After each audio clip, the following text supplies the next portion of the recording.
Bienvenue à ce numéro du Journal des Journaux Paris du 6 au 12 mai 2024. Un numéro que nous entamons avec ce qui fait l'actualité durant cette semaine, à savoir la tension diplomatique entre le Bénin et le Niger.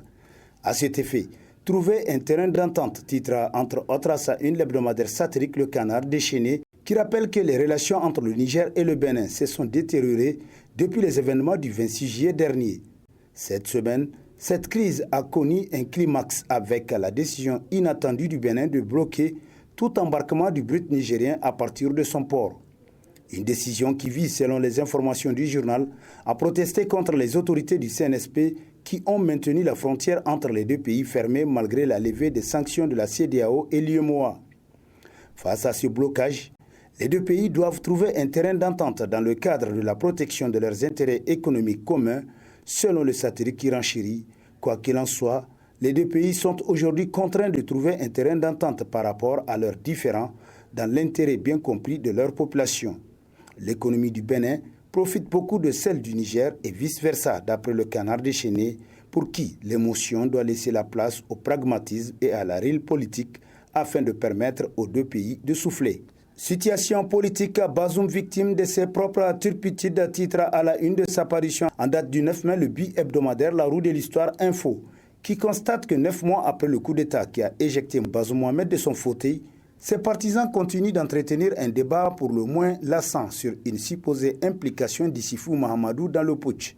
Plus grave selon le journal, c'est Bazoum lui-même qui a laissé entendre dès le premier jour de sa chute que c'est Issifou Mahamadou qui était derrière ces événements. Selon plusieurs témoins, il aurait fait des scènes de crise avec des transes hystériques devant les premières missions qui sont venues de l'extérieur et les militaires qui assuraient sa garde, criant à tue-tête que je savais que c'était toi. Alors que Issifou Mahamadou, lui, se débattait pour trouver une solution acceptable à la crise, car l'auteur du putsch, le général Tchani, a été quand même le patron de la garde présidentielle durant ses 10 ans au pouvoir, tel que rapporté par l'hebdomadaire qui rappelle que de l'autre côté, le bureau politique du PNDS se fendait de communiquer pour dénoncer le coup d'État et réclamer la réhabilitation de Bazoum. En quelques jours, le parti a fait une série de pas moins de 19 communiqués dans ce sens, selon le journal qui poursuit. Le clou de la débâcle est l'outrecuidance dont Bazoum a fait montre en voulant s'émanciper de l'emprise du PNDS dans la gestion de l'État, préférant s'entourer de quelques amis sans expérience administrative notoire pour conduire la baraque. Dans cette lancée, il aurait initié, selon certaines informations, des contacts avec Hama Amadou dans l'optique d'un deuxième mandat sous la bannière du parti Hamzari qui était en gestation, tel que rapporté par La Roue de l'Histoire. Tribune libre, les taux se resserrent autour d'Issifou Mahamadou, titre à sa une l'hebdomadaire L'autre républicain, qui nous apprend que dans l'art de la guerre, le grand stratège chinois Sun Tzu a déclaré le bon général a gagné la bataille avant de l'engager. Issifou Mahamadou adore cette recette. Au lancement de sa campagne électorale pour les élections de 2016, au Palais des Congrès, il a déclaré dans une autre variante « Le bon stratège est celui qui gagne la guerre avant de la déclarer ».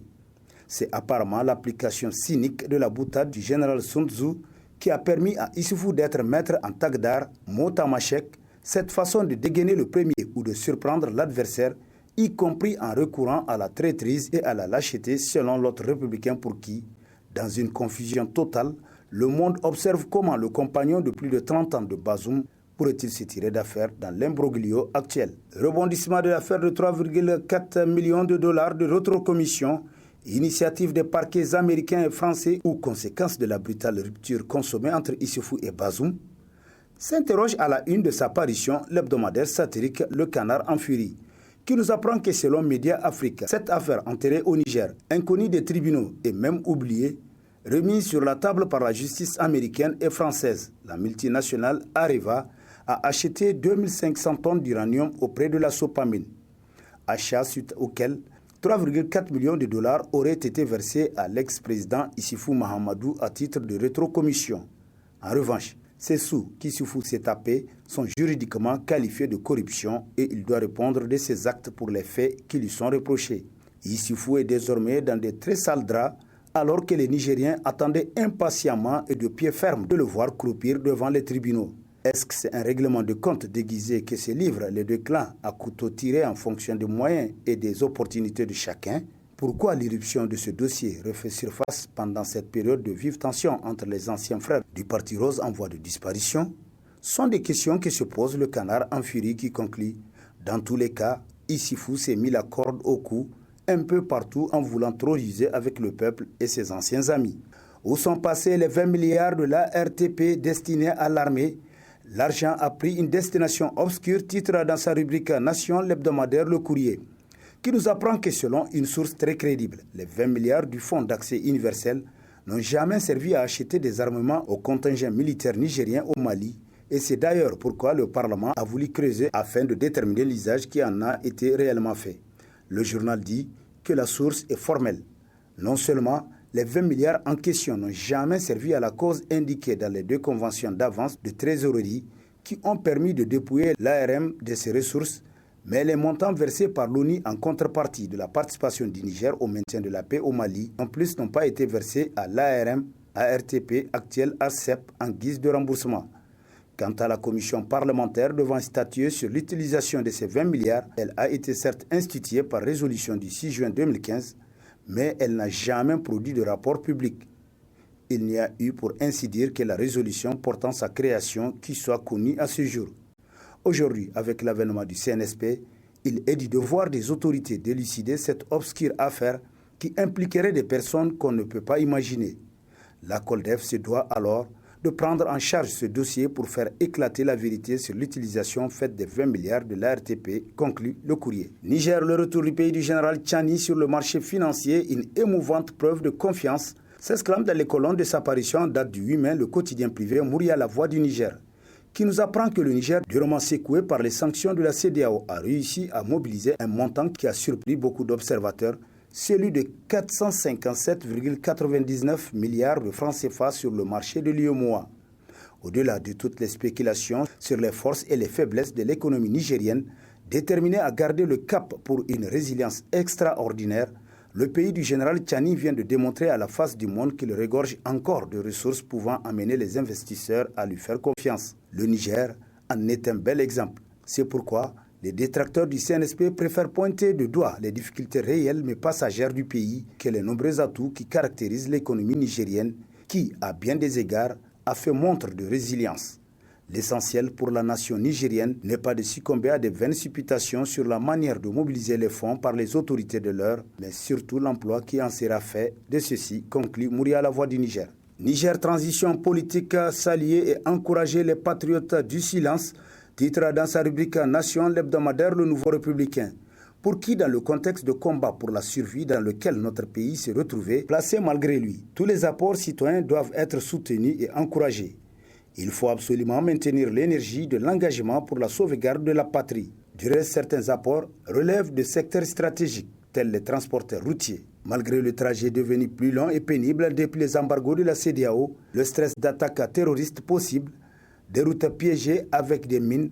les charges financières additionnelles, les transporteurs sont restés déterminés à assurer l'approvisionnement de notre pays. Ensuite, d'après le journal, vient la Sonichar. Malgré la forte obsolescence des machines, dont les pièces de rechange sont de plus en plus indisponibles, le triplement de la demande en énergie par rapport au format original de sa création, la société continue à assurer la fourniture en énergie pour la région avec le risque d'un lassage à tout moment des machines, nous apprend l'hebdomadaire pour qui il y a urgence à prendre rapidement des décisions de sauvegarde de la capacité de production d'énergie par cette centrale thermique et solaire, tant indispensable pour l'économie et l'amélioration du cadre de vie de la population de la dite zone. Il semble que des options sont disponibles selon le Nouveau Républicain qui conclut vivement que la nouvelle ministre en charge des questions d'énergie en fasse une priorité. Coopération bilatérale énergétique Niger-Nigeria. Le Nigeria réduit drastiquement son courant électrique, titre dans ses colonnes l'hebdomadaire Écho du Monde, qui nous apprend que le problème énergétique qui ébranle le monde a conduit le Nigeria à réduire de manière unilatérale sa fourniture d'électricité qui était destinée à sa clientèle extérieure, Niger, Togo et Bénin, selon des ordres qui sont venus de la Nigerian Electricity Regulatory Commission, qui est l'autorité nationale de régulation. C'est pour les autorités de ce domaine au Nigeria de limiter la quantité de courant électrique exportable à seulement 6% de sa production totale. Cette mesure, qui est rentrée en vigueur depuis le 1er mai 2024, va permettre au Nigeria, selon leur nouveau mode de gestion, d'orienter cette quantité de jus électrique retenue pour améliorer la consommation locale du pays, nous apprend l'hebdomadaire pour qui, au Niger, c'est l'occasion pour la Nigélec de faire son bilan et de voir ce qui a manqué comme vision. pour que depuis plus de 40 ans que le Nigeria lui assurait le courant électrique à hauteur de 80% des besoins du Niger et qu'elle redistribue à sa clientèle à l'interne, la société nigérienne n'a pas pu prévoir une autonomisation qui lui permettrait le moment venu, comme c'est le cas aujourd'hui, de se prendre en charge. Maintenant que le Niger a acquis sa pleine souveraineté et que les sources d'énergie sont nombreuses dans le pays par la grâce de Dieu, il faut que le CNSP prenne la question énergétique en main pour multiplier les initiatives déjà entamées avec de nouveaux partenaires au développement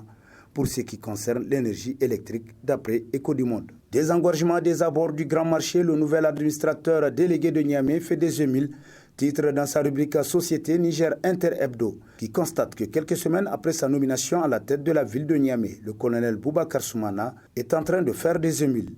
Depuis sa sortie nocturne dans une opération de désengorgement des abords du Grand Marché, aujourd'hui, les choses semblent aller beaucoup plus dans l'ordre, même s'il faut reconnaître que l'habitude a une peau dure d'après le journal qui poursuit qu'à l'allure où vont les choses, l'on peut sans risque de se tromper dire que Niamey, la ville capitale, pourrait bientôt se débarrasser de cet art. Et cela passe nécessairement par la sensibilisation, mais aussi par la fermeté. Sur ce chantier, le colonel Boubacar Soumana est en train de faire des émules, conclut Niger Inter Hebdo. Meeting de soutien au CNSP, la population de Dosso est prête pour accueillir la raffinerie de pétrole. Titre dans ses colonnes l'hebdomadaire L'actualité, pour qui les populations de Dosso, conscientes des défis et enjeux autour des questions de souveraineté, de sécurité, de dignité et de développement, savent désormais quelle est leur partition dans l'œuvre de refondation du pays aux côtés de nos autorités. Ainsi, elles approuvent sans réserve les différentes politiques jusque-là initiées et mises en œuvre par le CNSP et le gouvernement dans le seul intérêt du Niger. Déterminées et engagées dans l'œuvre de reconstruction nationale, elle salue avec véhémence le CNSP pour avoir dénoncé les accords militaires sournois et malsains qui nous lient avec les États-Unis d'Amérique. Consciente que la présence des bases militaires sur nos terres aliène nos intérêts et notre souveraineté, les populations de Dosso se mettent à l'unisson avec l'ensemble des patriotes nigériens pour demander leur retrait pur et simple. Ces populations saluent également l'amélioration significative du climat sécuritaire sur l'ensemble du territoire national. Ce grand rassemblement est aussi l'occasion d'affirmer de vive voix la reconnaissance des populations à l'endroit du CNSP pour son choix porté sur Dosso d'installer une raffinerie de pétrole, selon le journal pour qui, à terme, cette réalisation sera un véritable levier de développement économique pour la région en particulier et pour l'ensemble du territoire nigérien en général. Sur ce, les populations de Dosso disent réaffirmer une fois de plus leur engagement inébranlable à soutenir et accompagner nos vaillants militaires dans leur élan patriotique, conclut l'actualité. Mission de supervision du programme FIFA Forward au Niger, la FENIFOOT, une bonne élève du programme FIFA Forward, titre dans sa rubrique sport l'hebdomadaire Le Monde d'aujourd'hui, d'après qui la satisfaction générale était palpable lors des visites de terrain effectuées par les émissaires de la FIFA qui ont vivement salué le travail accompli par la FENIFOOT. Selon El Hadj Wak Diop, il avait estimé en substance qu'il était important de renforcer les associations régionales, surtout dans un pays continental comme le Niger. La FENIFOOT l'a déjà parfaitement compris en créant un cadre idéal et idoine de travail pour le développement du football nigérien à travers la construction d'infrastructures sportives de façon globale. Quant à Mme Fatou Kamara, elle avait indiqué que la mission repartait du Niger rassuré et satisfaite de l'utilisation des fonds Forward, notamment dans la construction des sièges pour les ligues au niveau des 8 régions du pays. Une idée novatrice du président de la FENIFOOT, le colonel-major Djibrilahi Mahamidou, dit Pelé, que d'ailleurs de nombreuses fédérations africaines sont en train de copier actuellement au regard sans doute des résultats probants du cas nigérien, qui est en train de faire école en Afrique et dans le monde. Cela démontre également le volontarisme et l'engagement sans faille du comité exécutif de la FENIFOOT, sous le magistère responsable de son président, le sémillant colonel-major Djibrilahi Mahamidou, qui ont permis toutes ces réalisations infrastructurelles sportives au Niger. Ce n'est guère fini, car le plus beau reste sans doute à faire, conclut Le Monde aujourd'hui.